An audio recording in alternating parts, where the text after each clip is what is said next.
Pemerintah telah melarang aktivitas mudik Lebaran tahun ini. Tujuannya adalah mengantisipasi penyebaran COVID-19.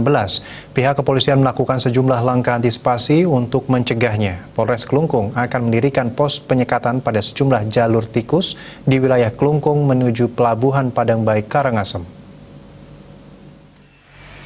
Kapolres Klungkung AKBP Bima Arya Wiyasa dalam rapat koordinasi kesiapan operasi Ketupat Agung 2021 Jumat 30 April mengatakan, sesuai dengan peraturan pemerintah pusat, mudik lebaran tahun 2021 dilarang guna mengantisipasi penyebaran COVID-19 secara cepat di daerah yang terpencil.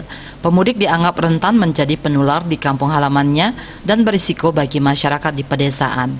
Jika virus menyebar lagi, maka akan semakin sulit untuk mengakhiri pandemi COVID-19 ini. Karena itu pihaknya membentuk pos penyekatan di beberapa jalur tikus yang ada di Kabupaten Klungkung untuk akses menuju Pelabuhan Padang Baik guna mengantisipasi para pemudik yang berasal dari luar Provinsi Bali masuk maupun keluar wilayah Kabupaten Klungkung. Kapolres mengatakan apabila tetap ada yang nekat melakukan mudik lebaran, maka akan diberi sanksi berupa memutar kembali kendaraannya pada saat sampai di pos penyekatan.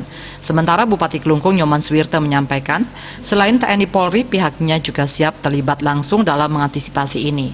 Bupati Suwirte minta kepada Kepala Satpol PP, Kepala Pelaksana BPBD Klungkung dan jajaran terkait lainnya juga melaksanakan tugas penyekatan dengan sungguh-sungguh. Sedangkan kepada FKUB, ia berharap tetap melaksanakan himbauan kepada seluruh masyarakat agar menunda mudik tahun ini. Bagi Arte Bali Pos